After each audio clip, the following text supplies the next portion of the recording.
Merci beaucoup pour l'invitation. Moi, je m'appelle Jacqueline Collier, je vais sur mes 35 ans et ouais, je suis une activiste du sport féminin. Jacqueline, quand elle était plus jeune, écoute, c'était la troisième d'une fratrie de 6 enfants. On va dire que j'étais la fille du milieu, quoi, celle qui se fait un peu carotte, mais qui carotte aussi un peu les autres, tu vois. Ouais, très active, qui aimait pas rien faire et qui aimait beaucoup être avec ses amis dehors. J'aimais beaucoup être dehors au quartier, à jouer avec les amis et à s'amuser. Et je faisais aussi beaucoup de bol.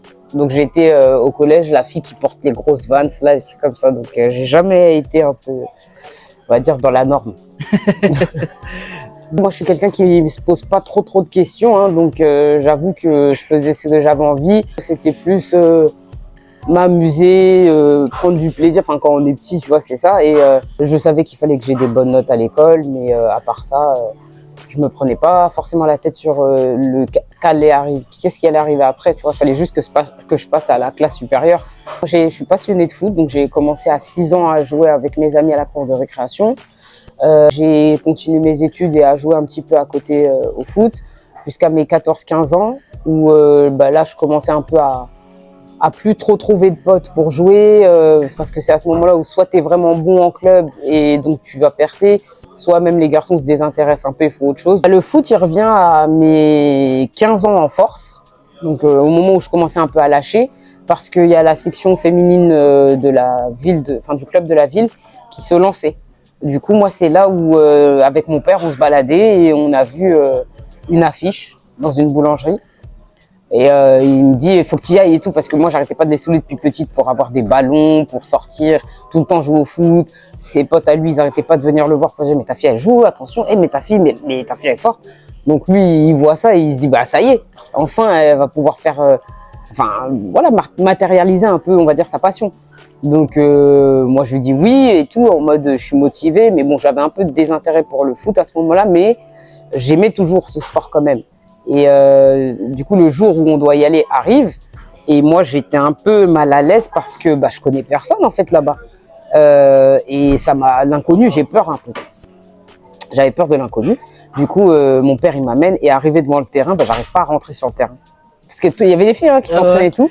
Moi, je suis en tenue et tout. Ouais. J'arrive pas à rentrer sur le terrain et mon père, il me pousse, littéralement. Il me dit, allez, vas-y. Et il me pousse et depuis, j'ai pas lâché. J'ai pas lâché le sport et c'est comme ça que là, la passion, en fait, c'était la même passion, mais en plus structurée. Et là, tu pouvais voir des étapes, des objectifs, etc. Mais pareil, moi, j'ai jamais joué en me disant, je veux jouer en D1, etc. Je voulais juste être avec mes potes et jouer. Et après, je me suis fait repérer. Je suis allé en D2 au bout de 4 ans de foot en club. Et derrière, ça a continué. Hein. Chaque fin de saison, j'étais contacté par les coachs pour venir jouer plus haut. Mais moi, c'était l'école, ma mère, elle s'en foutait du foot, etc. Donc, c'était pas la priorité, on va dire. Donc, j'ai jamais vraiment bien prêté attention à ça. C'est juste à la fin de mes études où ça continue à venir, ces offres-là. Et du coup, là, je leur ai donné suite. À quel moment tu as réussi à intégrer le club FC Daumont? FC Daumont, c'est en 2007-2008, quelque chose comme ça, ou 2008-2009, j'intègre le FC Daumont en D2 féminine. C'est à ce moment-là que je découvre le vrai foot parce que c'est du haut niveau. Et moi, jusqu'ici, j'étais dans mon club de quartier où tout est beau, tout est rose. Ouais. Et là, tu arrives et tu connais personne. Ouais. Le niveau, il a rien à voir avec ce que toi, tu connaissais. Et donc là, tu te prends une petite gifle, mais en fait, c'est un challenge. Donc, soit tu le relèves, soit tu te couches, en fait. Et donc, moi, comme j'ai un tempérament qui est plutôt, on va dire, combatif et j'aime bien relever les défis, je l'ai pris comme un défi à relever. J'avais quand même une exigence de ne pas être un poids pour mon équipe, c'est-à-dire que je travaillais beaucoup en dehors, c'est-à-dire en regardant de la vidéo, en essayant de comprendre les postes, en essayant de combler en fait mon manque toute seule, parce que à ce niveau-là, les coachs n'ont pas le temps de faire du cas par cas, tu vois. Donc j'ai essayé de travailler toute seule avec mon père aussi, qui était souvent là à me soutenir. Surtout que lui, il entendait plein de choses sur moi. Il m'a vu jouer, hein, il sait comment jouer et tout, mais il voulait voir ce que ça donne en fait dans le vrai football, tu vois. Et il y a un monde entre le foot du quartier et le monde foot club, tu vois, parce qu'il y a des règles, il y a des consignes, il y a un coach, il y a des choses à respecter. Alors qu'au quartier, tu prends ton ballon, tu joues et puis c'est fini, tu vois. Donc c'est tout ce truc-là où il fallait s'acclimater. Tu passes juste de t'acclimater à comprendre les bases du foot à direct le haut niveau où tu dois avoir tout capté tactiquement, techniquement. Et donc c'est un apprentissage grand V, mais voilà, c'est un défi que je pense que j'ai réussi à relever. En fait, à ce niveau, enfin à ce moment-là, c'était pas professionnel encore la D2 féminine. Moi, je fais partie de la génération, on aime bien dire ça avec mes potes, nous, on fait partie de la génération sacrifiée, en fait. Parce que on était des passionnés, on n'avait rien, mais rien, il n'y avait pas de tournoi, il n'y avait pas de détection, il n'y avait pas de choses, en fait, structurées et organisées pour t'amener à ton rêve, tu vois. Fallait que soit tu fasses des exploits tous les week-ends et que tu te fasses remarquer et que les coachs, en fait, parlent de toi, ou tu tombais aux oubliettes, tu vois. Donc c'est pas comme aujourd'hui où tout est bien structuré, il y a des détections, il y a des réseaux sociaux où les gens peuvent voir ce qui se passe un peu partout, etc. C'est pas du tout ça, nous. Donc on arrive en D2 et voilà, on pouvait avoir des primes de match et tout, mais moi j'ai pas forcément demandé parce que je connaissais pas. Et puis j'ai pas d'agent ni rien, tu vois, je me débrouille moi toute seule. Donc j'arrive, je sais que j'ai plus d'entraînement, donc il faut mettre plus de temps dans le foot. Ouais. Tu vois, ça a commencé là aussi à se créer ce réseau-là de copines pour faire du foot et commencer à se faire plaisir parce que c'était bien hein, le foot en club, mais tu avais plus plaisir avec tes amis, tu vois. Et moi, je recherchais ça. Donc, j'ai essayé au maximum de le retrouver dès que je pouvais, dès que j'avais du temps libre. Et ce qui était aussi important, c'était d'arriver à allier, on va dire, passion et travail. Moi, c'était très important pour moi. C'était pas forcément financier. Il fallait que je me lève et que je sois heureuse d'aller là où je dois aller et pour travailler et que au final, ça se ressente même pas comme du travail, tu vois. Ouais. Donc, c'était ça, moi, qui m'importait le plus. Et c'était pour ça que j'avais fait ces études-là pour rentrer chez Nike parce que Nike, c'était une marque que j'aimais beaucoup, que j'aime toujours beaucoup. J'étais passionnée de basket en plus, tu vois, donc j'étais dans entre guillemets l'antre parfaite de la personne qui aime les baskets. Et en 2006, on va dire que ouais les planètes elles étaient alignées. J'étais disposée, on va dire, à pouvoir jouer en D1 parce que j'étais stable niveau professionnel. Sauf que quand je commence à jouer en D1, bah, c'est là où je me blesse. Je me fais donc le croisé antérieur que je n'opère pas. C'est-à-dire que pour revenir vite et bien, bah, faut se faire opérer. Sauf que moi, je suis en pleine bourre niveau travail et je peux pas me faire opérer et couper, en fait. Donc, je décide de pas me faire opérer et d'aller jouer à un niveau plus inférieur pour continuer à jouer. Mais par contre, il faut que je continue à muscler ma jambe parce que sinon, ça tiendra pas. Et là, bah, je me suis dit, voilà, j'ai une grosse blessure. Est-ce que je remets en question le fait de jouer en D1 féminine ou bah, depuis le début, de toute façon, je veux allier bonheur plaisir, on va dire, et travail, où je trouve une manière de continuer à l'allier encore plus. Et à ce moment-là aussi, ce qui se passe chez Nike, c'est que on apprend que la Coupe du Monde féminine, elle va se faire en France. Et là, accélérer sur ça, en fait. On va accélérer sur le Nike et le foot. Bah, je me dis non, ça y est, c'est mort là. Et là, je commence à me mettre en place pour réussir à le placer sur, on va dire, la stratégie Nike, parce que le foot féminin, ça y était pas forcément. Donc là, je me dis, on a tout ce qu'il faut on a les arguments, en fait, pour le placer dans la stratégie de la marque. Donc là, je vais tout faire pour que ce soit le cas. Ma connaissance aussi, ouais, de sport et des filles, j'avais les armes pour, je pense, les convaincre à investir dans ce sport qui, derrière, pourrait aussi, générer des revenus. Donc, je sais ce que j'ai fait. En faisant une présentation, je connaissais rien au marketing. J'ai demandé à un pote à moi qui travaille au marketing, qui s'appelle Jean-François Moussoubi. Et lui, il m'aide à faire une présentation sur le foot féminin ou que je dois aller présenter à toutes les grosses têtes chez Nike pour que eux soient convaincus aussi qu'il y ait quelque chose à faire, pour que eux derrière aussi aillent vendre ça à Nike Europe parce que c'est eux qui vont donner les budgets, etc. Donc je fais un travail comme ça. Je suis une petite novice, hein, une petite Renoir comme ça là qui fait du foot. Et bah, j'arrive à embarquer avec moi des grosses têtes. Et au final, bah, j'intègre l'équipe du marketing chez Nike pour les aider encore plus à comprendre, on va dire, le profil et la cible de la footballeuse, même on va dire tout simplement de la femme, parce que c'est pas une cible qui est commune chez Nike, hein. On essaye de faire des choses avant, mais bon, la cible c'était plus la parisienne d'une trentaine d'années, etc. Sauf que là aujourd'hui, on parle de la banlieue. Des filles, et ça c'est quelque chose qui était inexploré encore. Donc ils ont besoin de quelqu'un qui est du terrain, qui a son réseau terrain, mais qui peut aussi, tu vois, on va dire avoir ce côté caméléon qui passe aussi dans les bureaux. Et c'était moi à l'époque, et Et c'est ce qu'on a fait. Ça a été validé, ils y ont cru, ils ont été convaincus.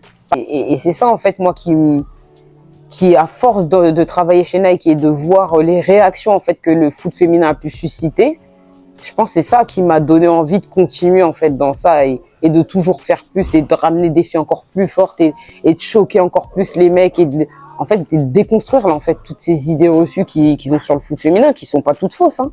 Mais moi, c'était pas le foot que je connaissais. Moi, je voulais leur montrer ça parce que si avec des filles qui étaient pas fortes, je jouerais pas moi-même, tu vois.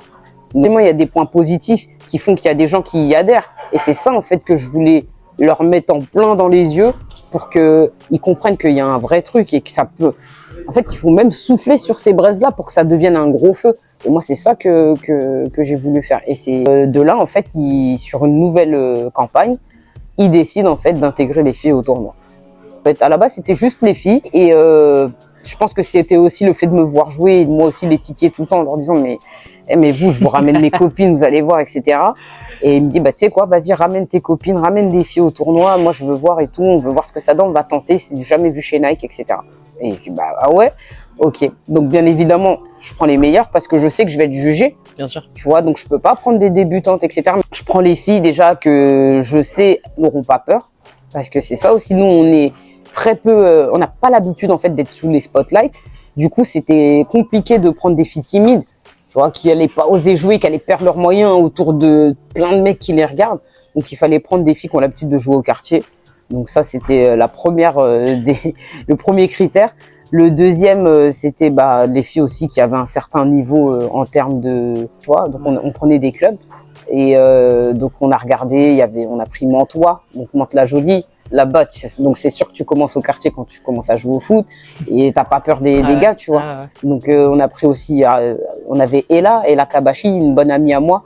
Dédicace à elle parce que elle, franchement, pour moi, c'était la mascotte. Hein. C'est elle qui choquait les mecs en fait. Et il y avait pas qu'elle, mais elle, c'était la plus visible et la plus choquante parce qu'elle pouvait envoyer n'importe qui.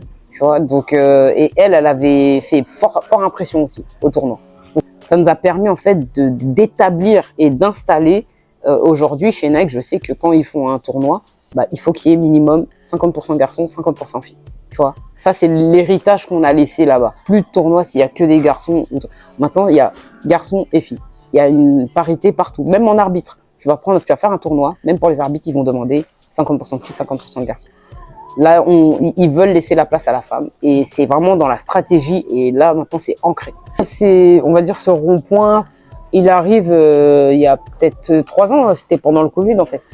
Et de là, arrive une réorganisation chez Nike. Donc là, en fait, t'as le choix entre rester et partir. Ouais. Enfin, t'as le choix entre rester et partir et du coup, moi, je décide de partir parce qu'il n'y a pas ce que je veux. J'ai pas le poste que je veux, on me propose d'autres choses ce qui me plaisent pas forcément, donc je pars.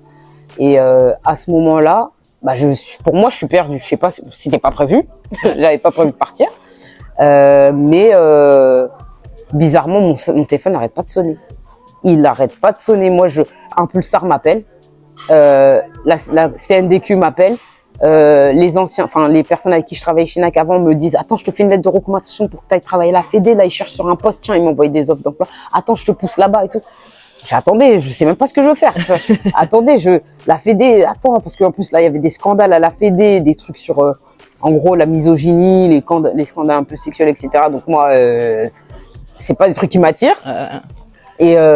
Et je me dis, attends, peut-être à mon compte, mais j'ai peur parce que je sais pas du tout, tu vois. C'est encore une fois l'inconnu, c'est la même peur que j'ai eue quand je suis arrivé au bord du terrain de foot et que mon père il m'a poussé. Là, c'est la même peur. Et en fait, le fait que les gens m'appellent, etc., ça me pousse en fait parce que je me dis, attends, il y a un tournoi là, c'est facile, moi un tournoi je sais le faire. J'en ai fait plein chez Nike, j'en faisais même avant sans que ce soit, tu vois, je me rendais même pas compte. Tu vois, les week-ends quand j'étais en D2 et qu'il y avait pas match et que je cherchais à jouer avec mes potes. C'était ça en fait, j'organisais et les gens me le disaient et tout, mais pour moi en fait parce que tu vois, tu dis que je suis une femme de terrain, c'est vrai que je suis très à l'aise sur le terrain, c'est ce que je kiffe, mais j'étais aussi pour moi une femme justement des bureaux parce que tout ce que je faisais chez Nike, je le mettais pas, tu vois, en avant ou sur les réseaux, ça sortait sur la plateforme Nike et puis après je repartageais, j'étais contente. Par exemple, il y a une petite anecdote sur la Coupe du Monde féminine. À un moment, il y a JD Sport qui nous contacte, qui nous disent ouais, nous on veut faire un gros truc pour la Coupe du Monde féminine, etc. On a fait un truc l'année dernière en Angleterre, on a pris une chanteuse et une joueuse et en gros on leur a fait faire un truc un peu en duo. Et vous pensez à qui en France? Donc moi, tout le monde se tourne vers moi en me disant Jacqueline, mais toi, les footeuses, elles écoutent qui, etc. Et moi, je leur dis c'est Aya Nakamura, parce que moi, je suis dans les vestiaires. Outre tout ça, bah moi, je le vis aussi, tu vois. Donc je leur dis mais c'est Aya Nakamura. Aujourd'hui, si vous voulez faire un sans faute et tout, c'est Aya Nakamura qu'il faut. Et du coup, on a eu Aya Nakamura qui a porté en avant-première le maillot de l'équipe de France féminine, tu vois. Donc ça, c'est des trucs dont je suis hyper fière parce que c'est moi qui ai dit faut Aya Nakamura. C'est ça. Je me rendais pas compte. Et en fait, ce que j'ai compris après, c'est que j'aurais dû plus le marketer parce que c'est ça qui te donne un poste derrière. C'est ça. Mais moi, je calculais pas tout ça. Moi, en fait, ce qui m'animait, c'était que mes copines, elles trouvent leur place, en fait. Je voulais juste, en fait, que ce sport, il se développe. Et je sais que Nike, c'était un très bon tremplin, en fait, pour ça. Parce que Nike, tu touches la fédé, tu touches les joueurs pros, tu touches plein de choses, en fait, en étant là. Ça t'inspire surtout. Donc moi, c'est ça que j'ai compris en travaillant chez Nike et c'est ce qui m'a poussé à vraiment pousser la stratégie et à travailler dans le truc. Tu vois. Maintenant, la page Nike, elle est tournée et je continue à le faire, mais de manière beaucoup plus ouverte parce que quand tu es chez Nike, tu peux le faire que avec Nike, etc. Et aujourd'hui, je peux le faire avec, je l'ai fait avec un Poolstar, je le fais avec la CNDQ, je le fais dans ma ville. Tu vois, je le fais maintenant de manière un peu plus ouverte et on va dire moins avec moins de barrières. J'avais écrit ramener la coupe au quartier. Ouais, Ça m'a fait kiffer. Ça, c'est un événement que tu as géré aussi. Ouais, j'ai travaillé. En fait, ça c'est la Coupe nationale des quartiers, donc c'est les cannes de quartier qui aujourd'hui s'organisent. En gros, je travaillais avec Moussa So. Je travaille avec Moussa So là-dessus. Donc Moussa So, c'est le fondateur donc de la CNDQ. Et lui, en fait, je l'ai rencontré chez Nike. On devait bosser avec lui sur un projet qui s'est pas fait au final et en fait j'ai tout de suite accroché avec son discours. En fait lui c'était vraiment, il voulait réunir les gens, il s'en foutait que tu sois une fille, un garçon, un enfant, il voulait que tout le monde trouve sa place et joue. Et ça j'avais kiffé et on a gardé contact comme ça et du coup dès que j'ai quitté Nike, je sais pas si il savait que j'avais quitté Nike, mais en tout cas il m'a appelé direct pour la CNDQ. Donc on l'a faite l'année dernière, la première, et cette année c'était la deuxième. Et effectivement je reviens sur le ramener la coupe au quartier. Nous, elle fait encore plus sens cette saison parce que l'année dernière, on a eu en filles des jeunes filles là qui signaient à Lyon, c'est vraiment des top profils qui vont aller loin, je pense. Et elles ont joué le tournoi. Ce qui est rare parce que c'est des filles souvent qui ont peur de la blessure, qui sont bloquées par les clubs ou par les parents parce que justement elles ont un avenir. Et en fait, je pense qu'elles ont eu ce même besoin que nous, en fait. Comme elles jouent toute la saison en club, à un moment donné, tu as envie de jouer avec tes copines, en fait. Et en fait, elles sont venues à notre tournoi, elles ont joué. Et il se trouve qu'entre-temps, du coup, il s'est passé une saison jusqu'au tournoi d'aujourd'hui. Et elles sont allées gagner le championnat d'Europe avec l'équipe de France jeune. Elles ont fait leur première sélection en équipe de France. Elles ont gagné le championnat d'Europe. Et du coup, on les a réinvitées parce que là, ça prend tout à fait sens. Ramener la coupe au quartier. C'est des joueuses de quartier qui ont ramené une coupe, tu vois. Donc c'était fort. Et là encore, il y a eu beaucoup de talent sur cette édition et on va voir ce que l'avenir nous réserve avec ces filles-là. Mais on est content en tout cas du recrutement. On voit que nos tournois ils intéressent des filles avec des profils de ouf. On avait des internationales marocaines, des internationales tunisiennes, des filles, des anciennes joueuses de l'équipe de France. On avait vraiment, tu peux pas faire mieux, tu vois. Ouais. On avait des filles qui jouaient en D1 féminine.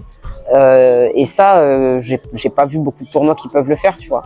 Donc, on est fiers de ça. Et on se rend compte aussi qu'autour des terrains, même s'il y en a qui peuvent pas jouer, parce que tu as quand même des filles qui sont bloquées par des contrats, etc., elles viennent, tu vois. Donc, ça devient le rendez-vous, en fait, des stars du quartier du foot. Et c'est ça que j'ai remarqué cette année et j'en suis fière. Et je pense qu'on va continuer à pousser dans ce sens-là parce qu'on veut que, voilà, elles se sentent bien, elles aient un rendez-vous à l'année. Qu'est-ce que tu pourrais donner comme conseil à des filles qui souhaitent faire pareil? Comme conseil, je pense qu'il faut être curieuse. Il faut être très curieux, c'est-à-dire que quand vous rencontrez des gens, après du coup la timidité c'est un peu compliqué, mais il faut vraiment réussir à la surmonter et poser des questions aux gens, oser s'informer. Enfin, je pense que c'est hyper important parce que ce que je remarque c'est qu'on manque beaucoup d'informations, donc il faut pas hésiter à se lever, à aller la chercher. Et ce qu'il faut savoir c'est que personne va venir vous la donner dans un petit papier cadeau chez vous. Il faut que vous alliez la chercher. Donc je pense qu'il faut se lever et faire les choses. Moi, mon leitmotiv, c'est un peu on fait les choses. Hein. Moi, je suis pas dans la stratégie, bon, on va faire ça pour arriver là et tout. Non, moi, je fais les choses parce qu'il faut les faire. Tout ça, ça part de, voilà, j'ai osé poser des questions, j'ai osé aller vers des personnes. J'avais des idées en tête, j'étais pas sûre, je suis allée confirmer certaines choses.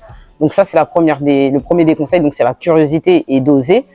Et le deuxième, ce serait n'attendez pas d'être prête pour y aller. Vous allez faire des erreurs. Et je pense que pour moi, c'est le meilleur moyen d'apprendre, faire des erreurs de soi-même, parce que il y a plein de gens qui vont vous conseiller des choses, etc. Mais en vrai, chaque chemin est différent. Je pense que les difficultés que l'un va rencontrer, c'est pas forcément celles que vous allez rencontrer. Mais chaque chemin, je pense, est unique et propre à vous. Donc vraiment, renseignez-vous, prenez des infos, il n'y a pas de souci. Mais lancez-vous, même si vous vous sentez pas prête, etc. Lancez-vous. Il y aura une première édition et voilà, cette première édition, vous tirerez des leçons et de ces leçons-là, vous ferez votre deuxième édition et troisième, etc. Et après, vous arriverez à la perfection. Mais il faut vraiment vous lancer, il faut oser. Pour moi, c'est ça les conseils que je donne. Je pense qu'il faut du respect parce que je pense que c'est aujourd'hui ce qui fait que j'arrive à attirer des filles d'un tel profil. Je pense qu'elles se sentent respectées, elles se sentent considérées. Moi, je pense je suis peut-être un peu trop humaine. Après, il y a toujours, enfin, tout ce que je vais dire aura ses avantages et ses défauts. Mais bon, je vais rester sur ce que je pense. Je pense qu'il faut être, donc, comme je disais, du respect, beaucoup d'humilité, parce que moi, le foot féminin, il m'appartient pas. J'espère qu'il y en aura plein d'autres qui le feront, toujours avec respect. Je pense que c'est bien de s'inspirer les uns les autres et de le reconnaître aussi que voilà, il y a des gens qui nous inspirent. De réunir les gens. Je pense que c'est important de vouloir réunir les gens, de réunir les forces et de réunir les compétences. C'est important d'avoir cette humilité-là. Donc, il y a aussi de l'humilité à avoir, du coup. J'ai vu une phrase que tu avais laissée sur un post. Quand une sœur brille, on brille toutes. Ouais, ça, c'est celle de Mago Zineb, de Street Feminity. Donc, en gros, Zineb, on s'est rencontrés sur les réseaux. Elle a kiffé ce que je faisais. J'ai ce côté aussi culture. J'aime bien les baskets, j'aime bien le streetwear, etc. Et en fait, on a matché direct, on a le même âge. Ouais. Et on se comprend sur trop de trucs. Et donc, elle m'a prise pour une campagne.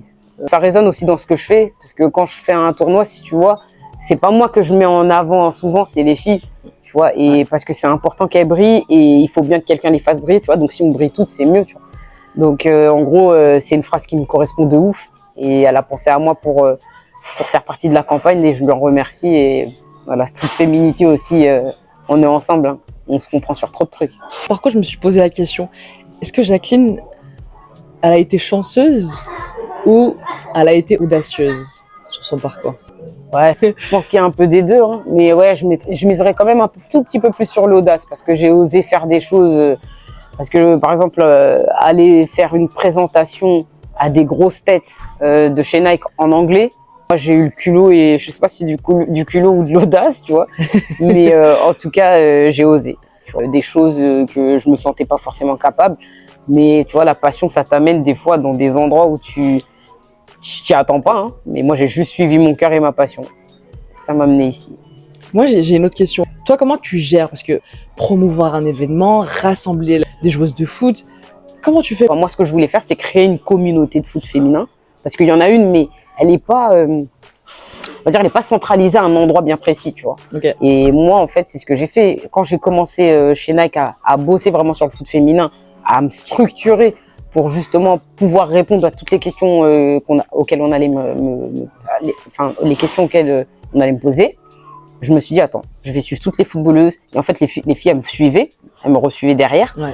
Quand je faisais un tournoi, moi, je faisais tourner sur les réseaux, suivez Jacqueline, il y a un tournoi, nanani. Je suis devenue un petit peu le point de référence et elles savent que, fin de saison, pour regarder le profil de Jacqueline, il va sûrement y avoir des trucs à faire, tu vois. Ouais. Parce que chaque année, il y a des nouveaux profils, il y a des filles qui émergent, tu vois. Donc, il faut être à l'affût, il faut les suivre et qui va m'aider sur mon événement. Essayer de bien communiquer, toujours essayer d'avoir une bonne image aussi, tu vois. Toujours essayer d'avoir des photographes de qualité, des vidéastes de qualité. Ça, je l'ai compris aussi avec Impulsar aussi. Je sais que l'image était important. J'ai beaucoup appris là-bas aussi. D'être créatif. Donc, d'essayer de pas essayer d'être toujours la plus belle sur la photo, etc. Mais plus essayer d'envoyer des messages aussi avec les photos qu'on met. Moi, par exemple, quand je regarde aujourd'hui, en plus ça me fait rire, ça me rappelle une anecdote. Je gère aussi les réseaux sociaux de ma section féminine.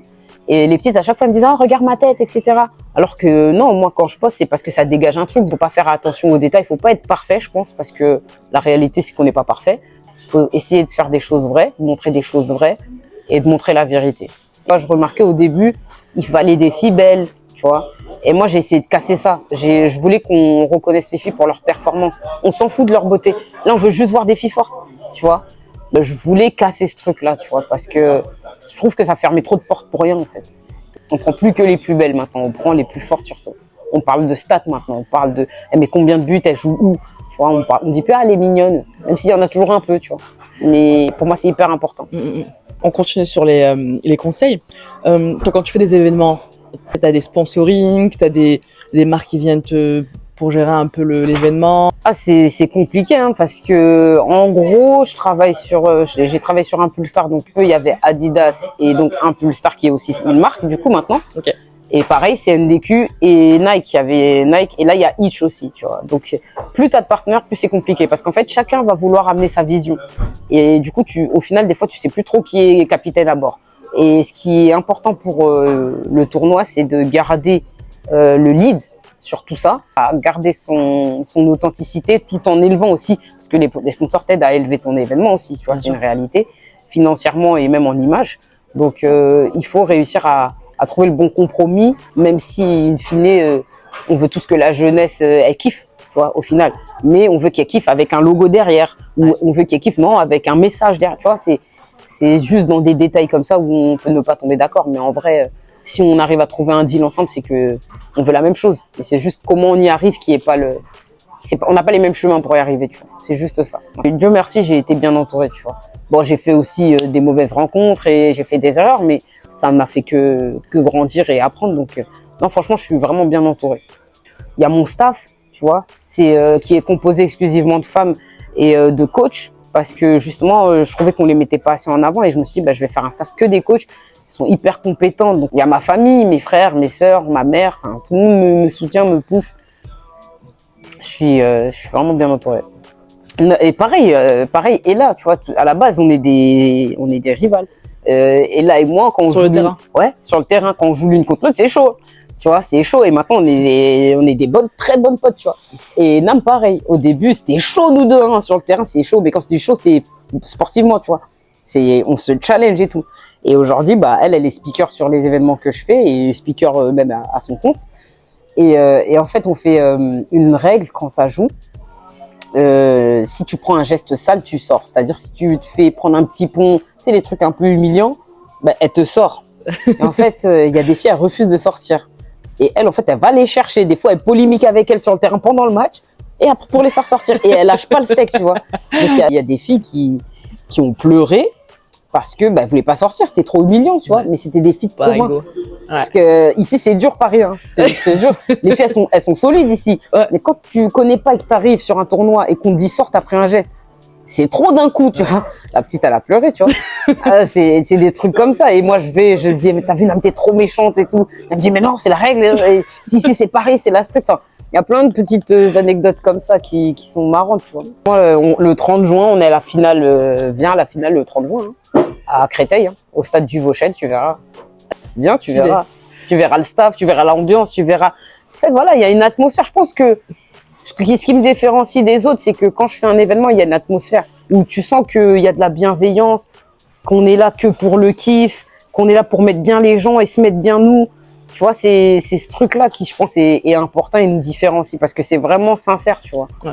On n'est pas là pour autre chose. Après, s'il y a des sponsors, des gens qui s'intéressent, tant mieux. Et s'il n'y en a pas, tant pis, tu vois. On continuera à le faire. J'espère que ça se ressent, tu vois, j'espère. En tout cas, Jacqueline, merci beaucoup pour ton temps. Merci à toi pour le déplacement et tout.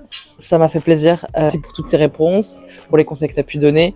Et j'étais ravie de t'avoir sur la page. Merci à toi. Dédiée aux femmes qui passent à l'action. Ouais, merci pour l'invitation. Ta page, elle est lourde. C'est pour ça que j'ai dit oui aussi. Et j'ai trouvé lourd le concept. Je veux apporter ma pierre à l'édifice. Donc c'est pour ça aussi que j'ai dit oui.